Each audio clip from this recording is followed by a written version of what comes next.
sans que les médias y jouent un rôle capital. Vous avez remarqué que lorsqu'il y a des grands événements, on utilise souvent les médias pour asseoir une certaine logique, un certain message. Je vous donne un exemple simple. Quand il y a des coups d'État, par exemple, qu'est-ce qu'on prend en premier? La radio, la télévision. C'est pourquoi contrôler et conditionner la population. C'est pour cela que la plupart des pouvoirs, des puissances, sécurisent les médias. Vous allez autour de la TNC, vous allez voir les militaires, les chars, prêts à faire feu parce que à tout moment, on peut surgir pour prendre le contrôle de ce média. Vous avez suivi il n'y a pas longtemps qu'on avait fermé Radio France Internationale, qu'on avait expulsé la dame qui était chez nous comme correspondante, en fait, d'envoyé spécial, parce qu'elle jouait un rôle nocif dans le processus électoral. Alors, quel est le rôle effectif de ces médias? D'abord, dans le processus électoral. Le média sert principalement à ceux qui veulent concourir, ceux qui vont chercher les suffrages, de porter leur message. On appelle cela de la communication politique. Autrefois, on appelait cela la propagande politique. Il y a des spots publicitaires, il y a des chansons, il y a des réunions qui sont couvertes, etc. Eh bien, tous les candidats passent par les médias pour conquérir des suffrages auprès des populations. Durant ces derniers processus électoraux, dès les débuts, c'est-à-dire dès qu'on a commencé à enrôler la population, 40 millions qui ont été enrôlés, eh bien, on a fait référence, on est venu nous voir, qu'il s'assoit du côté de la majorité, FCC, qu'il s'assoit du côté de partis d'opposition, pour à la fois solliciter l'espace, mais aussi pour que nous puissions, dans les émissions, dans les programmes, dans l'habillage d'antenne, confectionner des supports pour les soutenir dans leur élan.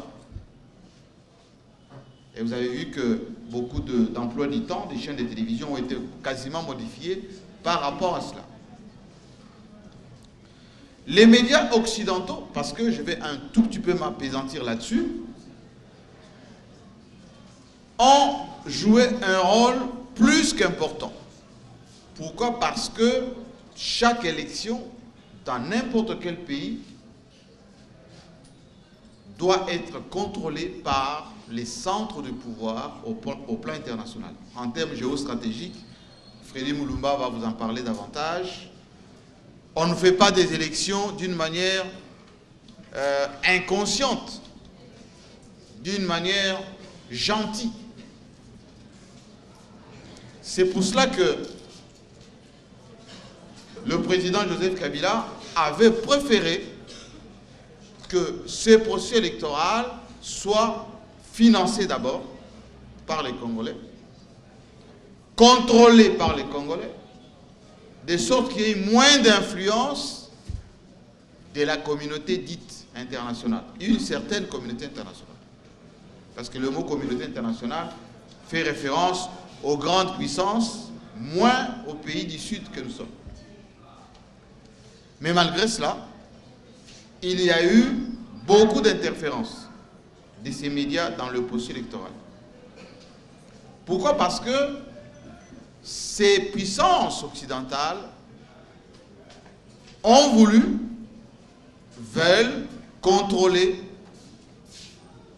la conscience collective, autrement dit les populations, leurs décisions, leurs comportements. C'est pour cela qu'ils sollicitent très souvent des espaces de diffusion, des fréquences, TV5 Monde, RFI, BBC, La Voix de l'Amérique. La plupart des chaînes ont des fréquences locales ici, chez nous, pour pouvoir contrôler, diffuser leurs messages auprès des populations, parce que nous sommes la première zone d'influence en termes de population. Presque 120 millions d'habitants avec l'étendue la plus importante. Et donc, notre processus électoral n'a pas échappé à cette influence des médias internationaux. Vous devez le savoir désormais, il y a ce qu'on appelle les piliers des contrôles de pouvoir, notamment en ce qui concerne l'Occident. Premièrement, vous avez les médias.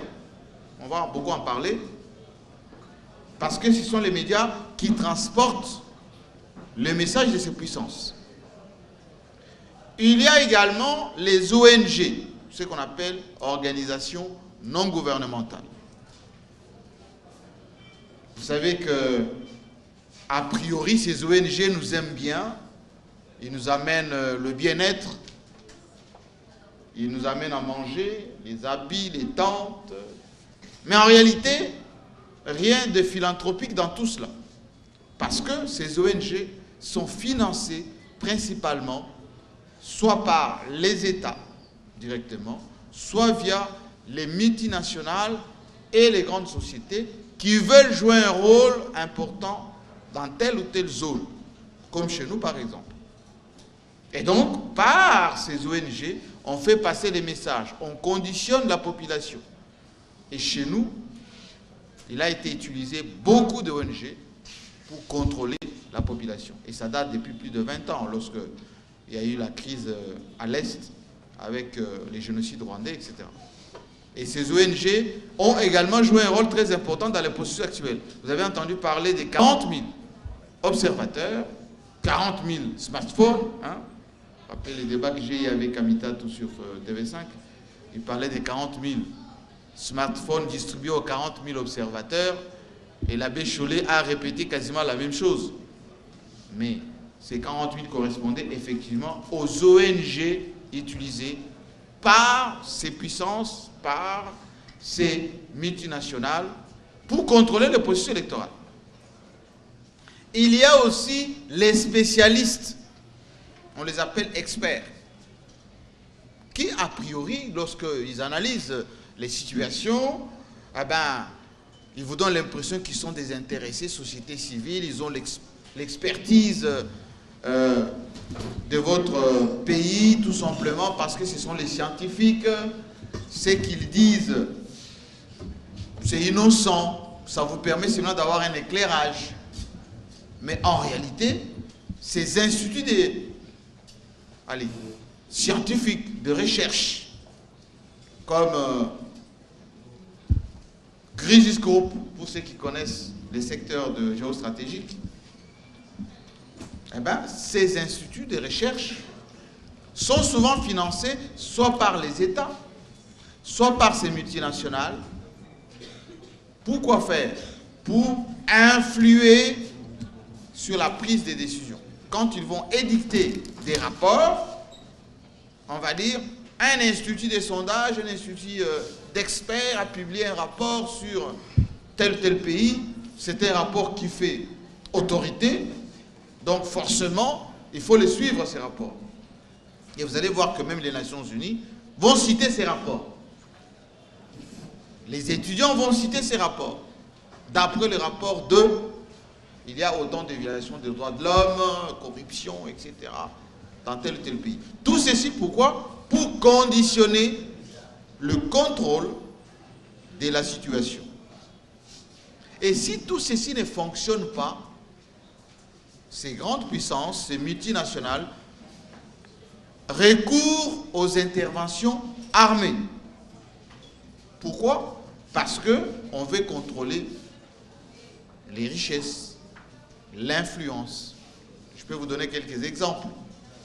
En ce moment, vous avez entendu parler de Venezuela, par exemple. Pas plus qu'il y a 2 jours. Eh bien, on a essayé par les médias pour discréditer le président Maduro qui a remplacé Hugo Chavez. Ça n'a pas fonctionné. On a essayé les ONG qui ont fait des interventions là-bas pour aider la population parce qu'on a créé une situation de crise. Ça n'a pas fonctionné. Des spécialistes invités chaque fois sur des plateaux de télévision. Ça n'a pas marché. Et pas plus qu'il y a 2 jours, on a recouru maintenant aux militaires pour des mutineries. Et d'ailleurs, vous avez vu que le président de l'Assemblée nationale de ce pays-là s'est autoproclamé président. Et aussitôt, Trump, président américain, a dit « Moi, je le reconnais et nous sommes prêts à intervenir là-bas parce qu'on a envie d'établir la démocratie, etc. » Bon. Tout le monde sait que ce n'est pas cela la vraie raison. C'est le pétrole vénézuélien, parce que vous savez que c'est l'un des plus grands pays producteurs du pétrole, et c'est lui qui contrôle le pétrole, contrôle l'économie, naturellement. La même situation, on l'a vécu en Irak, on l'a vécu en Libye, on le vit en ce moment au Soudan. Vous voyez ce qui est en train de se passer en ce moment avec, soi-disant, les gens qui manifestent contre la faim. Globalement, ce sont les outils d'influence, et si les populations ne sont pas averties, comme vous les étudiants, vous allez accepter d'une manière béate, naturelle, voilà, on nous aime bien et ces médias nous racontent souvent la vérité. Je reviens un tout petit peu sur les médias internationaux et je pense qu'on va échanger ensemble si vous avez des questions. Qui est derrière ces médias internationaux? Vous devez le savoir. Ces médias sont essentiellement mis en place par leur gouvernement pour véhiculer les messages de leur propre pays. Pourquoi? Parce que lorsqu'ils ont un point de vue à émettre, ils vont le faire via ces médias. Pas de contradiction le cas échéant, ils ne veulent pas. C'est-à-dire que s'il y a un Congolais qui veut, donc Félix Moulumba, veut par exemple dénoncer la balkanisation ou la mémise, etc. Bon, on va lui poser d'abord la question, bon, vous allez intervenir sur quoi? Oh non, je vais parler de la balkanisation. Bon, on vous rappelle, on vous rappelle. Ou bien, lorsqu'il y a un débat, on pose sur la question, mais quel est le parcours du monsieur? Son identité, c'est quoi? Qu'est-ce qu'il va faire? Et vous avez vu que ces médias, à chaque fois, lorsqu'il y a des situations assez difficiles, pour ne pas dire explosives, elles mettent les bouchées doubles, ces institutions donc des médias, pour envenimer davantage Kinshasa à feu et à sang. Processus électoral chaotique. Satire sur la ville de Kinshasa, personne ne sort, effectivement. Et on a un excellent journaliste qui est dans la salle, que vous verrez un peu plus tard, qui a couvert un ou des événements ici à Kinshasa. S'il n'était pas consciencieux, il aurait contribué à l'explosion, je peux dire, de la situation avec ce même média international. Et donc, ces médias internationaux, je ne dis pas que ce n'est pas dans leur rôle, parce que je vous ai dit que ce sont des médias qui sont au service soit des grandes puissances, soit des multinationales qui les payent. Qui les payent pour quoi faire? Pour influer sur le cours des événements. Rien n'est innocent dans un commentaire sur un plateau de télévision, dans le traitement d'un sujet, sur l'invité qu'il peut voir sur le plateau, parce que on se dit toujours, on va l'inviter pour dire quoi? Pour faire passer quel message? Et pour faire semblant d'équilibrer, on va interroger quelqu'un du gouvernement. On parle de la situation au Congo, on matraque d'abord, et puis on pose la question à Lambert Mende. Monsieur le porte-parole du gouvernement, qu'en pensez-vous? On vient de vous accuser que vous avez tiré sur la population, ça chauffe là-bas. Et les pauvres ministres, à qui on va donner combien de minutes? 2. Il va essayer d'expliquer que c'est des... on voulait mettre l'ordre, il y a eu des dérapages, ou plutôt des accidents. Je dis voilà, on vous disait qu'effectivement, ça ne va pas chez vous. Et vous avez la preuve. Pourquoi on fait ça? D'abord parce que on n'aimerait pas qu'à l'autre bout du monde, qu'on ait l'image qu'au Congo c'est calme. Parce qu'un pays où c'est calme, qu'est-ce qui se passe? Les investisseurs viennent. Un pays où effectivement c'est calme, l'économie fonctionne. Et donc comme la RDC a beaucoup de richesses, beaucoup de potentialités, il ne faut pas laisser les temps pour qu'ils aient la possibilité de transformer ces richesses, de peur qu'ils jouent un rôle très important dans la sous-région et à travers le monde. Aujourd'hui, vous le savez, et il faut dire, vous le dire en détail, que toutes les matières premières stratégiques, notamment pour l'industrie automobile, c'est chez nous. Notamment pour les télécoms, c'est chez nous. Notamment aussi pour la lutte contre la pollution, c'est-à-dire le réchauffement climatique. Le bassin du fleuve Congo, eh c'est la RDC avec notre forêt, etc. Eh bien, pour que nous ne puissions pas jouer ce rôle, on va diaboliser la RDC, les institutions du Congo. Tout processus allant dans le sens de stabiliser la situation sera discrédité. D'abord, je tiens à vous remercier. Je suis très frappé par le travail fait par le PDG. Vous êtes le seul institut ici qui s'occupe un peu de l'informatique, donc la pratique. Or, le monde de demain, c'est le monde informatique. Ceux qui vont dominer le monde de demain, ce sont ceux qui ont maîtrisé ce qu'on appelle la révolution numérique. Vous êtes en avance, félicitations. Je préfère commencer mon exposé par quelques exemples. Je ne sais pas combien de gens ont suivi les débats sur les nouveaux codes miniers. Combien d'étudiants ont suivi ça ici?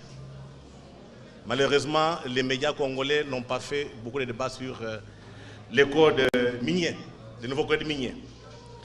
Il y a quelque chose qui est passé inaperçu. Quand notre Parlement a voté la loi sur le nouveau code minier, cette loi a été envoyée à la présidence pour que le président Kabila promulgue. Après 15 jours, il y a eu 7 miniers, 7 grands miniers, des majors, qui ont écrit au président Kabila en lui demandant de ne pas signer. Ils pensaient que les nouveaux codes miniers étaient en l'air de faveur. Et le président Kabila a répondu très clairement, c'est le peuple qui a voté cette loi, je ne peux rien faire, mais on peut discuter. Ces miniers sont arrivés ici, ils ont discuté avec le président pendant 8 heures. Après la discussion, on a promulgué la loi, mais derrière, il y a eu des menaces. Et beaucoup de gens ne connaissent pas, mais c'est l'entreprise Glencore. Vous connaissez ça? Glencore, vous connaissez? Il faut vous informer. C'est celui qui a beaucoup investi dans les mines au Katanga, qui produit le cuivre et le cobalt. Ça, c'est le premier élément. Deuxième élément, le Rwanda est devenu le premier producteur du coltan, alors que le Rwanda n'a pas de mines. À Kigali, aujourd'hui, on a installé des usines de batteries électriques par des compagnies européennes. Ça signifie quoi? Ce que vous avez vu hier ou bien avant-hier avec les élections, on ne cherchait pas à avoir un chef de l'État. On cherchait à avoir un gérant. C'est là où ça devient intéressant de comprendre notre situation. Ça demande des lectures. La première lecture doit être historique. Et la deuxième, une lecture géopolitique. Je commence par la lecture historique. Vous savez, vous tous, que le Congo n'est pas une création des Congolais. C'est une création du capitalisme occidental prédateur qui a eu lieu à Berlin en 1885. Et quand on a mis en place l'État indépendant du Congo, on avait prévu M. le roi Léopold II, pas comme propriétaire. C'était l'erreur de penser que Léopold était propriétaire. Non, il était gérant. Il devrait gérer tous les intérêts des multinationales et des trusts qui étaient à Berlin en 1885. Mais M. Léopold II, le roi Léopold II, a commis une erreur. Au lieu de respecter l'acte de Berlin qui prévoyait les libres commerces sur toute l'étendue du Congo, du bassin du Congo, il a installé des monopoles. Et ces monopoles ont débouché sur un génocide. On parle de 10 à 40 millions de Congolais qui ont été tués. On a coupé des mains. Je pense que ceux qui lisent un peu savent l'Holocauste oublié de Léopold II, qui a été écrit par Adam Hochschild, le fantôme de Léopold II, là où il a démontré qu'il y a plus de 10 millions de Congolais qui ont été tués. Et il y a aussi d'autres auteurs, Les Sangs sur les lianes, qui ont été publiés par un Belge, d'ailleurs qui a beaucoup souffert parce qu'il avait dénoncé ce que les rois belges avaient fait ici. À cause de ce génocide congolais, on a ravi l'État indépendant du Congo en 1908. On l'a cédé à la Belgique, on l'a annexé. La Belgique a pris le rôle de gérant jusqu'en 1960. En 1960, Lumumba apparaît aux élections. Première rupture. Lumumba ne voulait pas jouer le rôle d'un gérant. Conséquence, on l'a tué, assassiné, on l'a coupé en morceaux, on l'a mis dans l'acide sulfurique. Jusqu'à aujourd'hui, il y a un Belge, je pense qu'il est décédé, qui garde une dent de Lumumba comme un trophée. Quand Lumumba est décédé, ils ont eu la chance de mettre à la tête du pays leur gérant, le maréchal Mobutu, en faisant le coup d'État en 1965. Il a bien géré. Après un temps, Mobutu est devenu conscient. Il a nationalisé l'Union minière de Katanga. Il a réalisé les entreprises étrangères, surtout belges. Et il a commencé à avoir des problèmes avec ses patrons. Mobutu arrive à la fin. On l'écarte, l'AFDEL arrive. L'AFDEL, il faut que les gens comprennent. L'AFDEL a été mise en place par Bill Clinton, l'ancien président américain, avec les hommes d'affaires d'Arkansas. L'objectif poursuivi, c'était mettre la main sur le Congo. Et pour cela, on a utilisé le Rwanda et l'Ouganda. Mais le problème, c'était que si les Rwandais et les Ougandais sont devant, ce ne sera pas crédible. Il faut crédibiliser un peu l'opération. On est parti chercher Mzee Kabila. On l'a amené. Mzee, comme un ancien maquisard, hein, il a fait, je dirais, un peu l'idiot pour que les gens ne puissent pas comprendre ce qu'il voulait. Dès qu'il arrive à Kinshasa, au Congo, à Lubumbashi, Mzee s'autoproclame président. Alors que les Rwandais et les multinationales ne pensaient pas que c'était Mzee qui devrait diriger le Congo. Mzee est assassiné. Mzee assassiné, il fallait maintenant trouver un gérant. On a fait appel, donc il y a eu Joseph Kabila qui a accédé au pouvoir. On pensait qu'il était jeune, un jeune garçon, et on pouvait le manipuler. Joseph s'est camouflé comme un enfant, un fils d'un ancien maquisard. Aujourd'hui, on voit la véritable face de Joseph.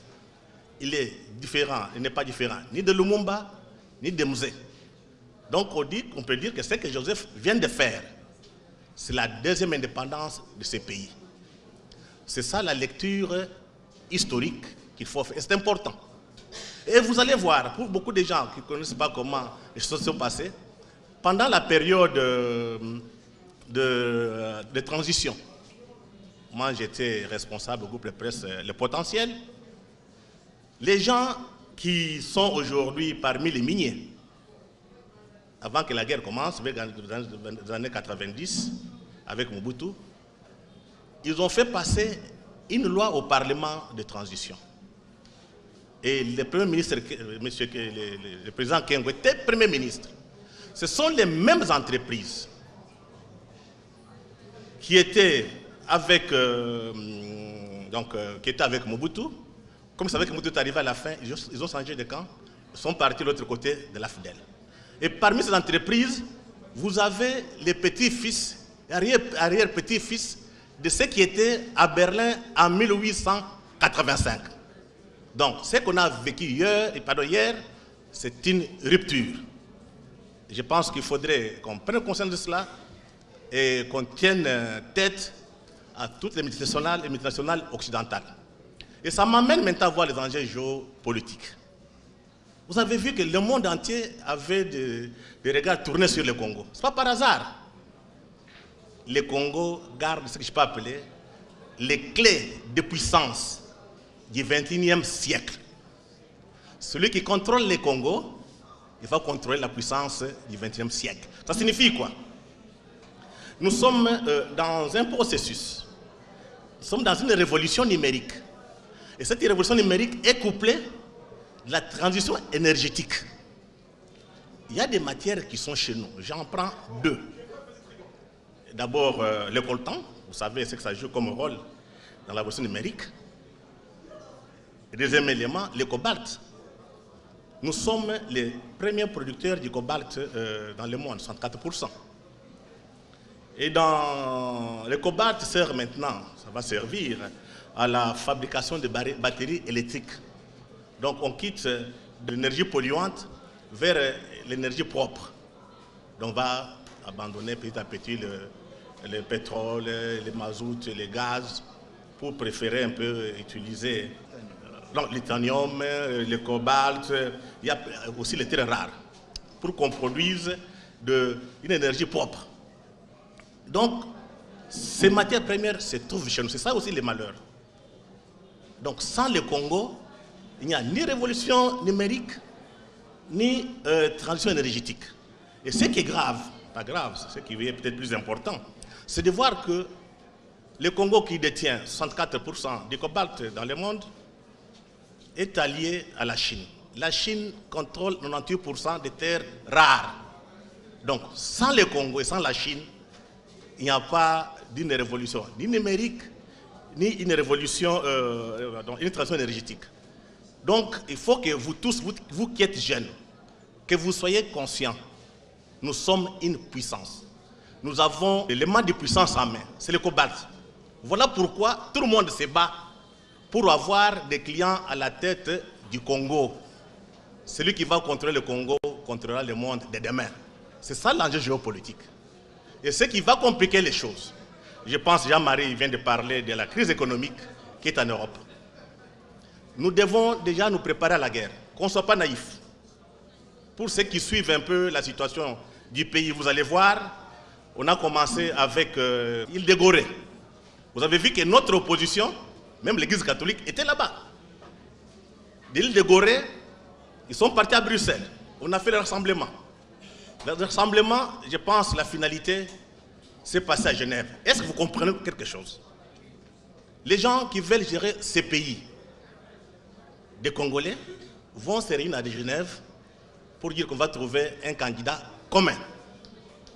Et qui sort comme modérateur? Alain Dos. Alain Dos était ici. Alain Dos était, je pense, à la MONUC, quand Kofi Annan était secrétaire général. Et ce qui intéresse un peu, c'est de voir comment Kofi Annan s'est comporté. Kofi Annan est le seul, c'est les jeux qu'on fait jouer au noir. On l'a mis comme secrétaire général après les génocides rwandais, il était responsable, il ne faut jamais oublier. On le met comme secrétaire général, il fait ses mandats, et pendant ses mandats, il ouvre les Nations Unies aux multinationales. Actuellement, l'ONU est contrôlée par les multinationales. Ce n'est plus une histoire des peuples et d'États. C'est qui décident. Et quand Kofi Annan termine son passage aux Nations Unies, il se retrouve comme membre du conseil d'administration des forums économiques de Davos. Qui dit Davos dit qui? Toutes les multinationales. Donc ceux qui détiennent les capitales. Voilà ces gens. Il y a Glencore à l'intérieur, parce que Glencore n'était pas loin de Davos, de Genève, parce qu'il est dans son siège à Genève. Donc on met Kofi Annan, la fondation Kofi Annan avant, avec Alain Dos, et derrière sont les multinationales, en particulier les miniers. Donc l'enjeu ici, c'est le nouveau code des miniers. Et Glencore est décidé, moi je lis des lettres, des menaces. Si vous ne faites pas, il y aura la guerre. Comme vous êtes là, préparez-vous à la guerre. Les gens ont peur, ils se disent, oh non, pourquoi vous aimez la guerre? C'est ça que je ne comprends pas les Africains. On vous dit que la guerre va éclater, vous plairez, on aime la paix. C'est une horreur. Il y a un Camerounais, Kameni, qui a publié, c'est sa thèse de doctorat, je pense à Lyon ou bien à Bordeaux.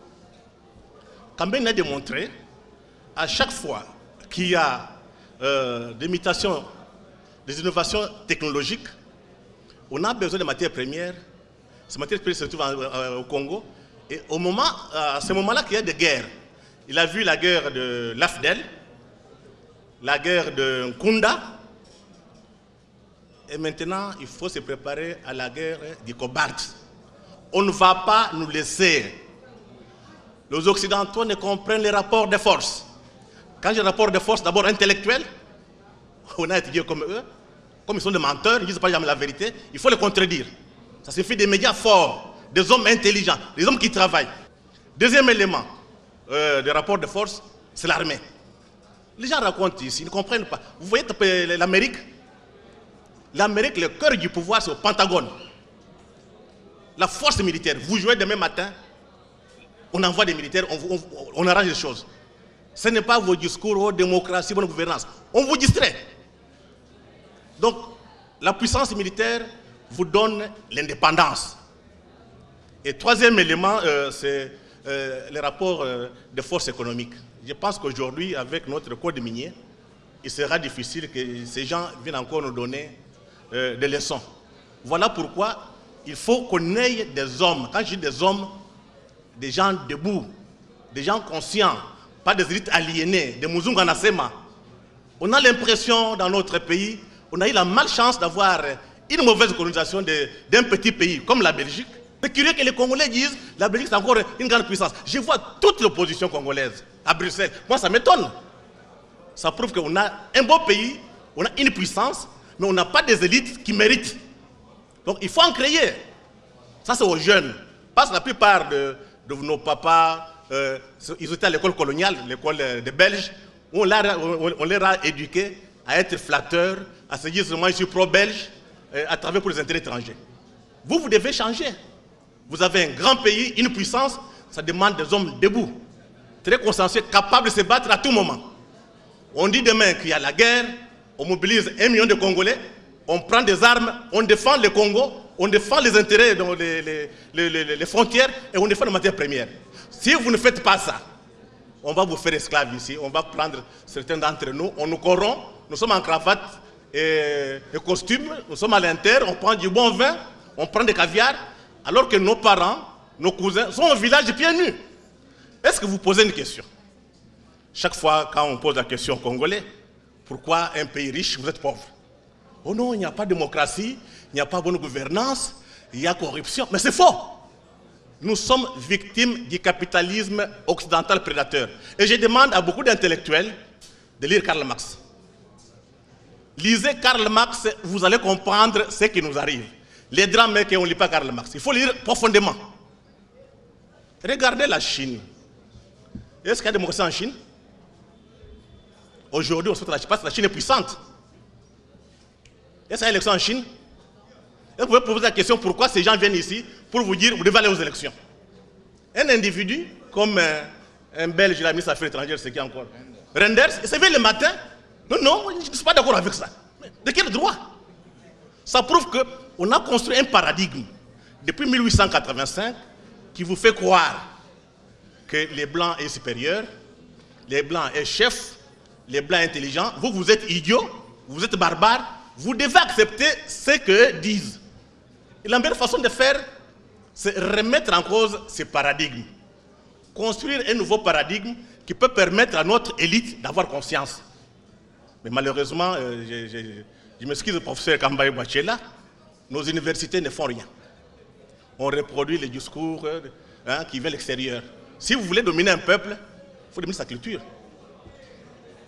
Donc, il y a un problème, et moi je suis content, quand je vous parle, c'est vous, c'est les élites de demain, vous devez engager une discussion. Ce n'est pas normal qu'on soit très riche, qu'on soit pauvre aujourd'hui. Les étrangers s'enrichissent, les blancs ont l'argent. Et vous êtes en train de dire non, on aime la démocratie, on aime le développement. Vous ne comprenez rien. Donc vous devez vite changer. Prendre votre destin en main.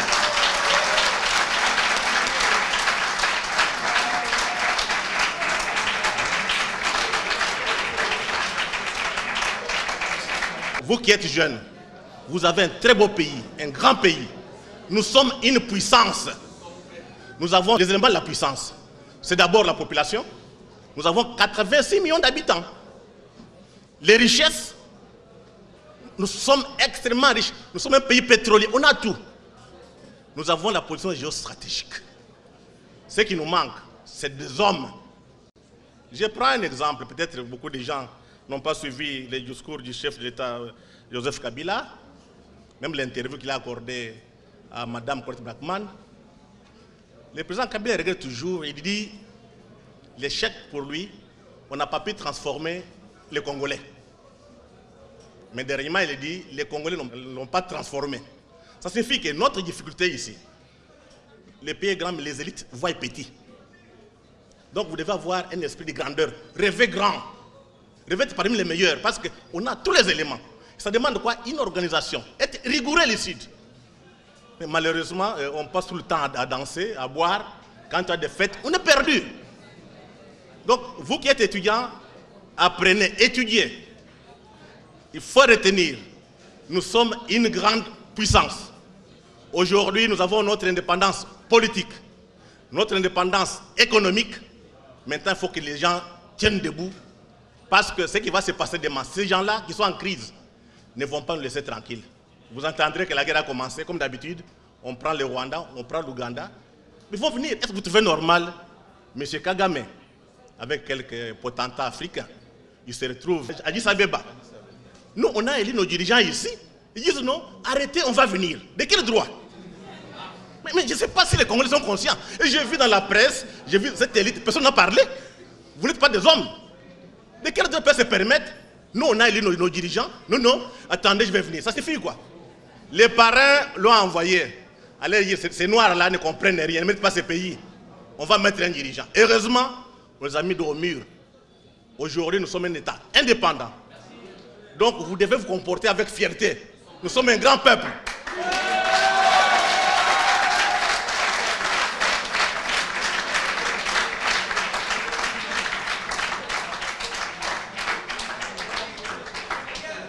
Je vais terminer par une petite phrase. D'abord de Franck Fanon, ensuite d'un philosophe camerounais, Ebussi Boulaga.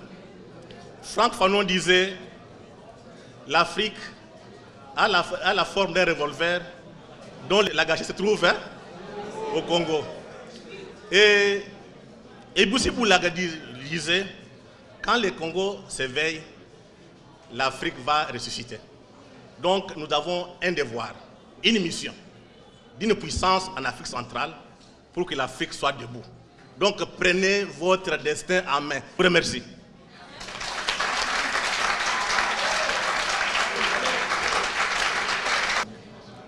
Mais je voudrais vous dire que ce que vous venez de faire, c'est déjà aider l'université. Parce que vous vous êtes souvenu de ce que vous êtes vous-même universitaire et vous êtes venu apporter un plus à l'université. C'est déjà ça le travail de l'université.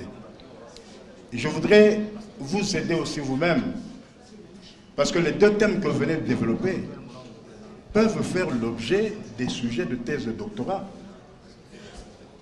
Travaillez là-dessus faites des thèses de doctorat et vous allez voir que ces thèses-là vont aider davantage à la sensibilisation de la jeunesse congolaise.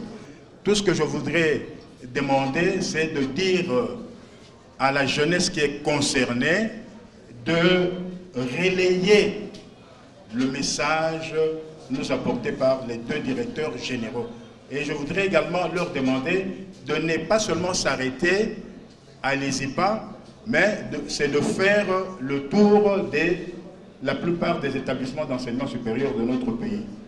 Parce que c'est un message fort pour les enjeux actuels dans notre pays. Je vous remercie. Merci beaucoup à GMK et Freddy. Nous sommes des amis, on se connaît depuis longtemps. Merci beaucoup à l'ISIPA, merci beaucoup au directeur et au professeur aussi pour un grand sujet. La mobilisation, la mobilisation, la mobilisation. De la jeunesse, le média. Le média, le média. La question est simple. Vous êtes des experts et je vous connais vous deux. Comment le média peut combattre l'impérialisme? Et surtout que le média joue le rôle primordial, que ce soit à l'étranger qu'au niveau national, localement ici à Kinshasa. Merci beaucoup. Je pose la question au deuxième intervenant, M. Freddy Mulumba. Je vous félicite pour cet élan d'éveil des consciences, notamment ce message que vous lancez auprès de la jeunesse congolaise, responsable pour les jours à venir. Mais aujourd'hui, le responsable, c'est ceux qui sont aux affaires. Est-ce que votre message, pensez-vous, qu'il est mieux reçu par ceux qui sont aux affaires aujourd'hui pour que nous puissions espérer un début de changement? C'est la question que je pose au deuxième intervenant. Au premier intervenant, M. Jean-Marie Kassamba, je vous ai suivi, mais je dirais que, au-delà de la satisfaction que vous avez apportée à nos préoccupations, je suis resté un peu assoiffé sur un fait. Le média congolais, leur rôle dans les processus électoraux n'a pas été effectif sur le plan du débat en interne. Les débats en interne. Sous d'autres cieux, ce n'est pas inscrit dans le loi, mais il y a la parole, on donne la parole au candidat président de la République pour pouvoir faire passer le message sur le programme social, le programme politique et consorts. Mais nous n'avons pas vu cela ici au Congo.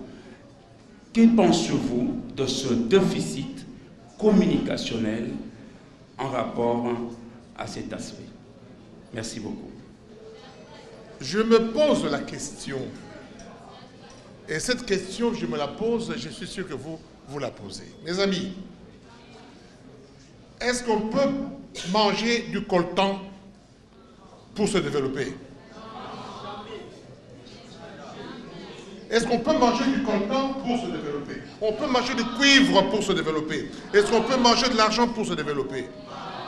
Le Congo est agricole à quel pourcentage?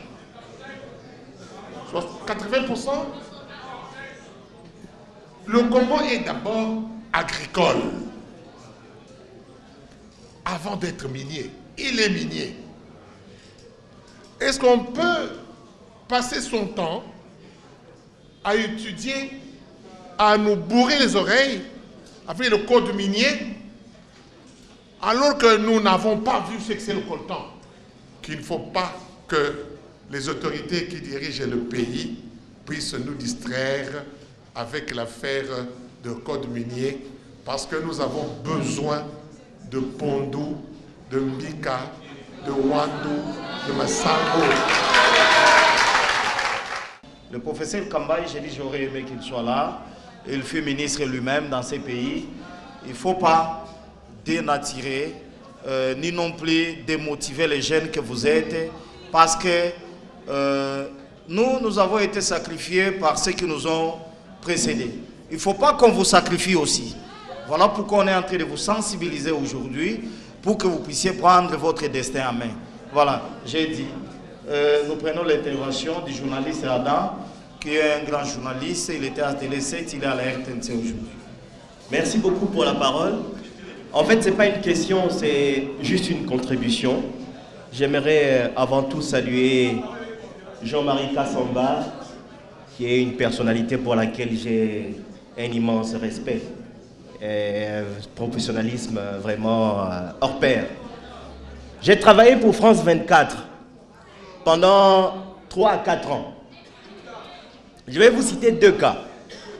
Les cas qui viennent consolider ce que Jean-Marie Kassamba tentait d'essayer de vous expliquer tout à l'heure. Je vais prendre seulement 2 cas. Le tout premier cas, j'espère que vous vous souvenez encore, Étienne Tshisekedi devait prêter serment au Stade des Martyrs. Il avait annoncé qu'il allait prêter serment au Stade des Martyrs avant qu'il n'aille le faire chez lui, à la maison. Alors, la police avait pris des dispositions. Les alentours du Stade des Martyrs étaient totalement barricadés. Il n'y avait pas de circulation. Et France 24 m'avait appelé la veille. Ils m'ont dit, Adam, il faut descendre très tôt sur les lieux et tu vas faire un direct sur place. Je suis allé sur l'avenue de l'enseignement aux alentours de 5 h du matin. Le temps de faire ce qu'on appelle en journalisme le repérage. J'ai fait le repérage, j'ai regardé les lieux, j'ai pris note, j'ai vu comment les militaires, les chars étaient véritablement disposés aux alentours du stade, il n'y avait pas de circulation. Autour de 6 h, 6h30, en contact avec, sur téléphone avec France 24, je suivais déjà le journal de France 24 parce qu'il fallait être prêt pour intervenir. Le confrère, vous le connaissez, il est noir, oui, il est des Outre-mer. Il était déjà en train de dire que le Stade des Martyrs était déjà en train de se remplir. Moi, j'étais sur place, il n'y avait pas de circulation. Les militants n'arrivaient même pas du côté de Oshoué, il n'y avait personne. Et déjà, on me disait au téléphone, je suivais le journal, que notre correspondant est sur place, Adam Chemissi va intervenir, mais sachez déjà que le Stade des Martyrs est en train de se remplir petit à petit. J'étais complètement désarçonné. Et lorsqu'on m'a donné le relais, je suis resté objectif. J'ai dit ce que j'ai vu. Notamment, il n'y avait pas de circulation, il n'y avait pas de militants aux alentours, il y avait un dispositif sécuritaire important. Et que Tshisekedi n'était pas là. Et dès que j'ai fini, avant que certaines personnes qui suivaient aussi m'appellent, c'est France 24 qui m'appelle, qui me dit, mais Adam, qu'est-ce que tu racontes? RFI ne dit pas ce que tu es en train de nous dire. Est-ce que tu es vraiment sur les lieux? Je dis, mais je suis là. Je suis sur l'avenue de l'enseignement, à côté du parti de MLC, vous le savez. Et quelques temps après, c'est Jean-Marie Kassamba qui m'appelle, qui m'a suivi à partir de chez lui, qui me dit, Adam, en tout cas, ce que tu dis, ce n'est pas ce que RFI a dit. Parce qu'entre-temps, il a aussi écouté d'autres médias qui ont dit tout le contraire de ce que moi je disais. Or, ce que je disais, c'était la stricte vérité. C'est pour vous dire que ces médias, en fait, ce sont des instruments de politique extérieure pour leur pays. Voilà. C'est pour dire qu'ils sont là non pour nos intérêts. Ne pensez pas qu'ils vous aiment lorsqu'ils parlent de la RDC. Ils ont quelque chose derrière la tête. Il y a plusieurs cas comme ça que j'ai vécu. On n'a pas le temps, mais j'ai juste voulu mettre l'accent sur ces 2 cas. Je vous dis et je vous remercie. Merci beaucoup. Oui, les messages concernant les gens qui sont au pouvoir, si ils comprennent ce que nous disons ici. Je pense que nous, je prendrai un exemple. Je pense qu'on avait fait avec Jean-Marie sur la balkanisation, on a fait des émissions quand il venait de l'Europe. Notre travail, c'est alerter. Alerter, parler. Ça fait plus de 9 ans que j'ai commencé à faire la campagne sur la balkanisation. J'étais au sommet de la francophonie au Canada, à Québec. J'étais dans l'entourage d'Abdou Diouf, qui était secrétaire général. On nous demande d'écrire des articles sur l'Afrique. Un ami sénégalais écrit clairement, il demande à ceux, comme d'habitude, il dit qu'il faut aider les Africains, ça ne marche pas, développer tout ça. Moi, j'ai demandé à la francophonie de mettre fin à la guerre à l'Est. L'article n'était pas publié. On a refusé. Mais on m'a payé l'argent, $200 canadiens. J'ai posé la question, qu'est-ce qui ne va pas? Oh non, non, on va mettre sur Internet. Ok. Je le sens à Paris, à Bruxelles, je vois Mampaka qui est député belge d'origine congolaise. Il me dit, mais les cartes circulent, on va couper le Congo en morceaux. Donc, le plan d'organisation est là. Je rentre à Kinshasa, je vois Modeste Moutinga, c'est un ami, je lui pose la question, je dis, regarde l'information qu'on m'a donnée, on fait comment? Modeste donne son OK, j'ai réuni tous les journalistes, télévision et radio. Je leur ai dit, il y a une menace sur le Congo. J'expliquais ce qu'on peut faire la campagne. On a refusé. Ah non, nous sommes des journalistes, ça c'est pas pour nous. Mais comme j'étais patron, j'ai imposé. On a commencé à faire la campagne sur la organisation à la télévision et dans le journal. On a commencé à faire toute une série de conférences jusqu'à l'Enikin. Mais ce qui m'a frappé, c'est de voir même certaines personnes qui étaient au pouvoir, des ministres, contester ça. Non, c'est pas vrai, Moulumba te raconte des histoires, officiellement. Mais comme moi j'avais l'information, j'ai tenu jusqu'à aujourd'hui. Et aujourd'hui, tous les politiciens ont récupéré le discours. Donc c'est le travail d'un citoyen, pour ne pas dire un intellectuel, c'est de parler à tout moment jusqu'à ce qu'il y ait une conscience, qu'il y ait une masse critique. Donc on peut influencer facilement les autres. Quand on fait un travail, on a des convictions, ça posera toujours des fruits. Donc on ne les fait pas ni pour le pouvoir ni pour l'argent. Seule l'histoire viendra voir si on avait raison ou pas. Et je voudrais aussi parler du professeur Kambahi, qui dit on ne mange pas du coltan. C'est là où moi j'ai dit il faut faire, nous devons faire un effort. Pour lire Karl Marx, ça signifie qu'il faut étudier le marxisme. Et étudier le capitalisme, ce n'est pas normal. Léopold II a tué 40 millions de Congolais ici, à cause du caoutchouc. Qui ne connaît pas ça? Et pourquoi il a tué ces gens? C'est parce qu'il y avait une forte demande de pneus sur le plan international, des pneus automobiles, des voitures. Et on a trouvé le caoutchouc au Congo. On a coupé des mains d'aller vers les mandats. On va vous dire ce qui s'est passé. Il y a des écrits. Donc, étudions le capitalisme. La guerre à l'Est, est-ce qu'on se pose la question? La guerre Lafdel. Normalement, on devrait faire des thèses. C'est anormal que cette guerre dure pendant 20 ans. On ne voit pas les Congolais qui se taisent. Nos richesses font assez qu'on soit victime. Je suis désolé quand les professeurs disent on ne mange pas le coltan. Mais le coltan peut produire l'argent pour qu'on mange. Hein? Et puis le coltan, tout comme le cuir, pardon, le cobalt, ce sont des éléments de puissance. On est puissant. Nous avons la clé de puissance du XXe siècle. Il faut que les élites comprennent ça. Demain, nous décidons, vous allez voir bientôt, ceux qui criaient sur le plan international, ils vont revenir ici. Ils vont revenir. Mais ils vont acheter nos minéraux. Au lieu de nous piller, dès qu'il y a nos minéraux, on gère correctement. Tous les traîtres, ils sont nombreux ici, qui travaillent pour la Belgique, pour l'Allemagne, ils travaillent pour les autres.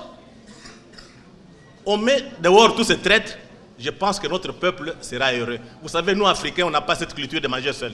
On se partage, non? Je vais pas revenir sur ces quelques réponses du directeur Moulumba, mais je vais donner quelques éléments de réponse par rapport à ce qui a été demandé tout à l'heure. J'aimerais d'abord vous dire qu'il faut vous préparer à la guerre. Il faut vous préparer à la guerre parce que le 4G, le 5G, c'est la guerre pas de l'année prochaine, mais de cette année, entre la Chine et l'Occident. Vous connaissez une société qui s'appelle Huawei? c'est Huawei qui est le bras armé de la Chine en matière technologique, qui équipe toutes les grandes sociétés de télécoms que vous voyez. Et Huawei est en train de contrôler le développement de la 4 et de la 5G. Pas plus qu'hier à Davos, en Suisse, parce que la conférence de Davos, ce sont les grandes puissances, les multinationales qui se retrouvent là-bas. George Soros, si vous suivez les médias aujourd'hui, a tenu une grande conférence pour dire ceci. Si on n'arrive pas sur le plan médiatique à influencer la Chine sur le contrôle de la 5 ou de la 4G, il faudra passer à la guerre. Et qui contrôle les matières premières en matière de la 4 et la 5G? C'est qui? La RDC. Le président élu, investi hier, Félix Antoine Tshisekedi, va avoir dans quelques jours, pas dans quelques mois, dans quelques jours, beaucoup de pression, beaucoup de chantage, pas seulement par rapport au code minier, parce que ça c'est inévitable. Il va y avoir des délégations qui vont venir. Si vous voulez avoir les moyens pour reconstruire le Congo, pour développer votre plan, etc., nous sommes prêts. Banque mondiale, Fonds monétaire, nous sommes prêts. Avec de l'argent. Mais il faut faire évoluer, ils vont le dire proprement, dans un langage détourné. Il faut faire évoluer la législation en matière minière. Ils ne vont pas dire code minier, ils vont dire la législation dans les secteurs de matières premières. En quoi faisant? Oui, il y a des clauses, notamment sur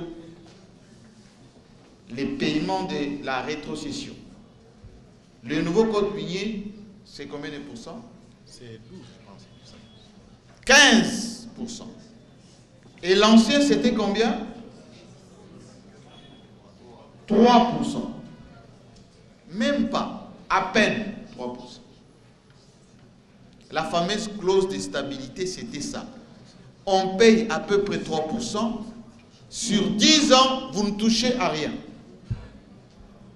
Exemple, Tengue Fongoromé, pour ne pas le citer, a exploité au Katanga des sites où ils ont gagné énormément d'argent, des milliards de dollars. En contrepartie, ils ont payé. Ils n'ont même pas transformé l'environnement, pas d'hôpitaux, pas de rien.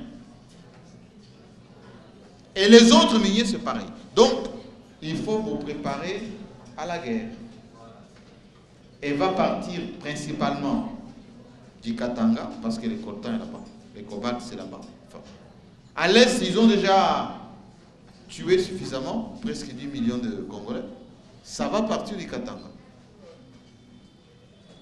Qui peut lutter contre cette menace? C'est vous, c'est nous, le peuple congolais. La jeunesse congolaise, la création des mouvements citoyens. Vous vous rappelez? Oui, les mouvements citoyens. Lucha, Filimbi, c'était pour créer la cacophonie ici. Pour que, pendant qu'on s'entretue, qu'est-ce qu'eux ils font? Ils récupèrent les matières premières. Heureusement que ça détruit la Tunisie, ça détruit le Burkina Faso, ça détruit la Libye, mais ce n'est pas arrivé chez nous. Mais ils ne désarment pas. L'Occident ne désarme pas. S'il échoue ici, il va chercher de l'autre côté. Donc préparez-vous psychologiquement quand vous allez entendre « Ah, il y a une rébellion qui est dans le Bas-Congo, une rébellion à Kolwezi, il faut vous rappeler de ce que je viens de vous dire. Le nouveau président va avoir des menaces, des chantages par rapport au code minier.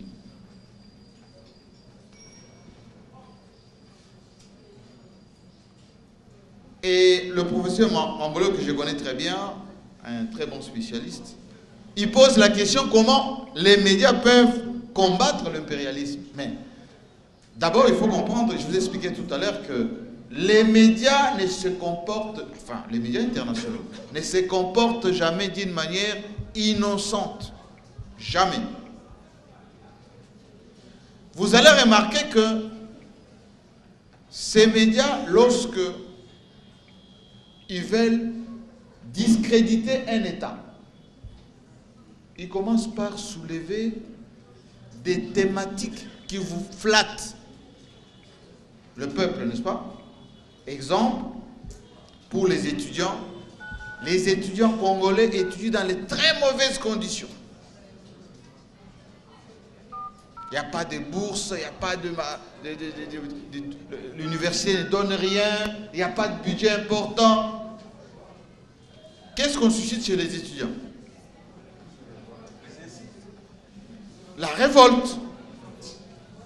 Ils vont dire, ah non, mais c'est pas possible, on étudie dans de mauvaises conditions.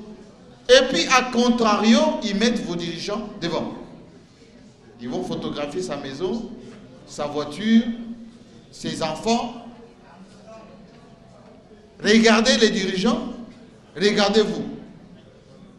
Et si vous regardez très bien, dans les universités, lorsqu'il y a une situation difficile, où commence la contestation? Dans les universités. Et on vous envoie ces médias dans les universités pour filmer les débuts de soulèvement. Pourquoi? Parce qu'ils savent que les thématiques développées vont séduire les jeunes. Séduire les jeunes. Ils vont développer les thématiques du genre les droits de l'homme. On tue beaucoup en RDC, même les femmes, tout ça. Pourquoi? Pour que la population se révolte. Et vous allez voir à longueur de journée, sur ces médias, des thématiques. Violation des droits de l'homme en RDC, les femmes violées à Beni. On joue avec la psychologie, le mental du Congolais, de l'Africain, du Noir. Comment on peut lutter contre ça? Mais en donnant un point de vue contraire. Mais on ne va pas nous permettre de le faire. La preuve, et je réponds à la question de la fréquence, la RTNC et Radio France Internationale ont signé un protocole qui stipule quoi? Pour que RFI diffuse en RDC, il faut que la RTNC soit également présente sur les ondes parisiennes en fréquence modulée. La RTNC, via le ministre Mende, a envoyé des délégués là-bas. Ils ont vu le CSA, on appelle ça, c'est ça qui est là-bas, c'est CSA, parce que c'est ça qui autorise. On a sorti une liste de conditionnalités. Il faut avoir tel matériel, il faut avoir le siège, il faut avoir des équipes, il faut avoir...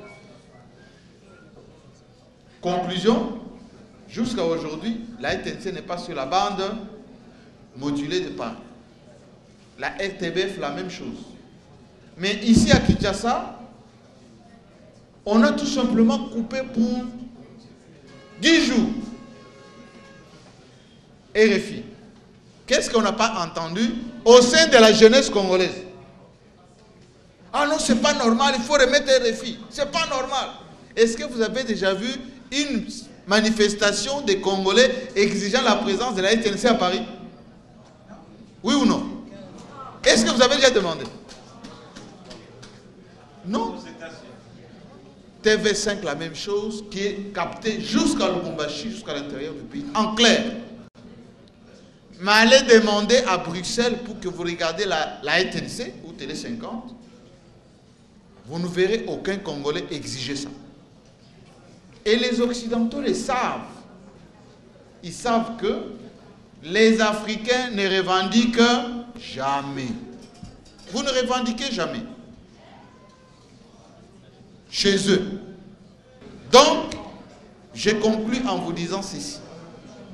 Quand Joseph Kabila dit il n'a pas réussi à changer les mentalités, ce sont les mentalités de consommation.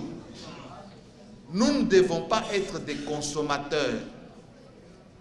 Une ONG arrive, on vous appelle dans une ambassade, on vous dit voilà, on va vous donner des visas, une petite maison en banlieue de Bruxelles, mais donnez-moi toutes les informations sur l'organisation de l'armée, les réformes là qu'on fait là-bas, et puis passez à la télévision, dites que votre pays, il y a la dictature, on ne respecte pas les droits de l'homme, il n'y a rien ici. Et vous êtes jeune, vous allez faire ça. Vous savez que les étrangers qui viennent chez nous, notamment les Rwandais, ils gagnent lorsque ce sont les Congolais qui livrent les informations, qui donnent même les plans. À chaque fois, on veut les attaquer, ils sont de l'autre côté, ils appellent attention, les FARDC sont en train d'arriver, et les Rwandais, ils attaquent, ils rentrent chez eux. Merci beaucoup.